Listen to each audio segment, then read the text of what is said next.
Is it workplace stress or is it something different? Is the main issue that you're dealing with when you come home every night exhausted and you wake up tired and you're still dreading Monday before Friday is even over? This may be more than workplace stress. I'm Dr. Regina. I'm a double board certified psychiatrist and a lifestyle medicine physician, and I blend the sacred with the scientific. So, today we're going to talk about the difference between normal workplace stress, burnout, and depression. Guess what? The Bible has something to say about all those things, but this message really is for my high performers, my high achievers, my folks that often miss the warning signs until it's manifested into something else. Okay.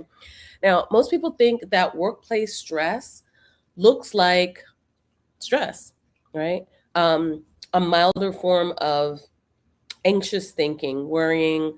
You're worried about the next promotion. You're worrying about if the material that you're sharing is gonna show up the way that you meant for it to show up. If you're showing up the way that you're meant to show up, and as your stress hormones rise, you just push through.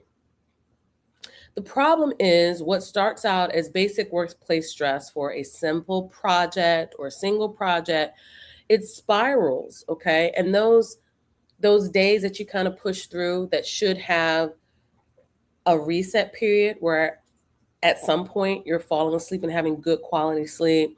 Over the weekend, you're taking a nice rest break. Well, it starts to look like constant exhaustion because days become weeks, weeks become months, and months become years. And eventually, your nervous system stops operating in regular mode, it switches into survival mode, and then it starts showing signs of injury. Okay. And I will tell you some of the symptoms: constant exhaustion. You're tired all day long. Yes, we might overlook this as menopausal symptoms. Yes, we might overlook this as, the overachieving person that's trying to be all things to all people. You're trying to work for family, you're trying to work at home, but you're starting to notice some additional things. It's not just the difficulty concentrating, it's the exhaustion plus the difficulty concentrating, plus the irritability with coworkers and family all the time. It's the feeling emotionally numb because you're just doing too much and your body is just starting to shut down. It's that loss of motivation. You're struggling to find joy in things that normally should provide joy for you. And you're staying asleep even when you know you're tired. And that's because your brain and your body have adapted, and now it's turning to a picture that's going to evolve into burnout, because those symptoms that I just mentioned, they're just not for a couple of days. Again, this is weeks, months, and sometimes years. And if that continues, it does take on dysthymia, that low mood, and we sometimes will have to diagnose people with major depression. Of course, we do our due diligence. We're looking at your lab work. Try not to stick you too many times. So I often am asking, and my patients can attest to this: when's the last time you saw your primary care doctor? Did you get labs drawn? Send me your labs. The number one thing I don't get from my patients is send me the labs that you've already taken. Otherwise, I'm having to, add more labs and stick you again. Don't want to keep sticking people. There's inherent risk in every needle stick. So just give me the labs and then we can move on. And I can interpret them or look at them and just interpret them along with your other providers. But often I find that because I'm treating people that they have success in many areas, they don't want to listen. They've succeeded and they've survived and they've thrived so many different areas. It's almost kind of like I'm going to the doctor as a checklist to check it off and kind of move on. Give me the pill, give me the one little solution so I can move on. And guess who I see this in? Most often, these are my successful professionals in the federal workplace. These are fellow healthcare workers, my NPs, my PAs, my nurses, my MDs, my DOs. Yeah, I'm seeing a lot of people who are ignoring their own advice, chiropractors ignoring their own advice, physical therapists, other therapists ignoring their own advice, and they're not getting the help that they need. They're not seeking the support. Military personnel, even before I became a STAR behavioral health provider, even before I started formally creating partnerships with TRICARE and the VA, even before we started doing that, I was seeing a lot of military personnel, mostly veterans, but every now and again, a self-paying active duty person because they wanted to stay under the radar, or a political person who wanted to stay under the radar. Executives, number 1/2, somewhere between number 1 and number 2, because healthcare workers, it kind of goes back and forth. And sometimes they're both, right? They're my entrepreneurs that are also healthcare workers. Ministry leaders, that's my top 5, guys. Federal employees, or government employees, let's say government employees, healthcare workers, military personnel, executive, and ministry leaders. That is my top 5. That's my top 5.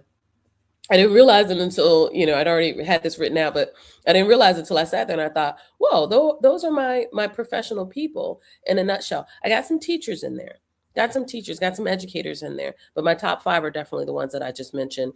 Educators are number 6. When I do workman's comp, they rise up. They definitely rise up the ranks.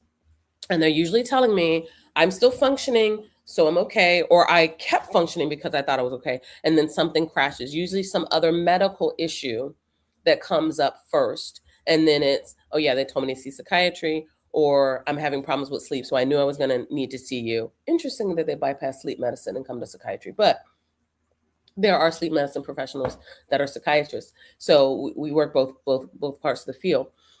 But when you're telling me that you kept functioning until there was a period of burnout in some area of your body started showing signs of weariness, exhaustion, and fail, right? Kidneys, liver, heart, something. Functioning is not the same thing as thriving.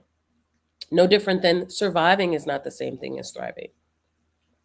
I have patients right now that qualify for Spravato, that qualify for TMS, qualify for some type of interventional treatment that will help solve the problem like that. I can tell you story after story after story. But it did not happen until they acknowledged that there was a major problem and we bypassed some of the other things that they'd already tried. If you've tried therapy, if you've already tried medications, if you try taking a vacation and only feel better, and then a week or so after the vacation, you're still struggling, you may be dealing with treatment-resistant depression rather than simple work-related stress. It's very common, guys. It's very common. The definition is a person that qualifies for a diagnosis of depression and has tried at least 2 different medications, and it hasn't helped. Good news is that depression is treatable. It's not a character flaw. It's not saying that you aren't enough, that you aren't good enough. It's a treatable medical condition. And we have treatments today like Spravato since 2019. We have treatments today like TMS since the mid-2000s.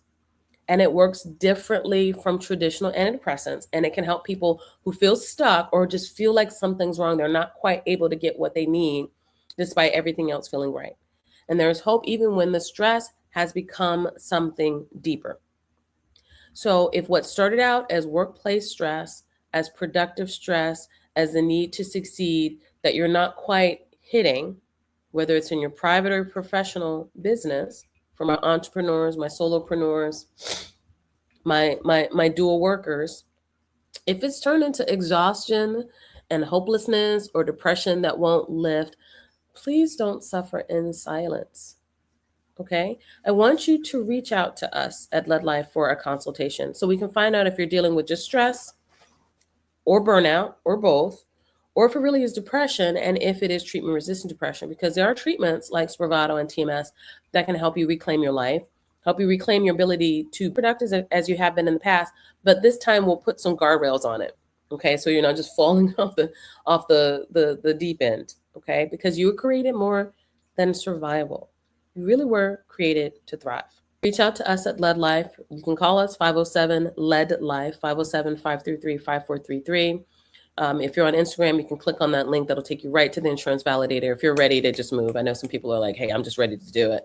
That link is bit.ly/insurance validator with a capital I. And I understand that your job may be demanding. I understand that you are more demanding than your job, but your brain was never designed to stay in crisis mode forever. You were designed for something more. Okay, so fulfill your purpose. And with that, I want you to have a very blessed day on purpose. Take care.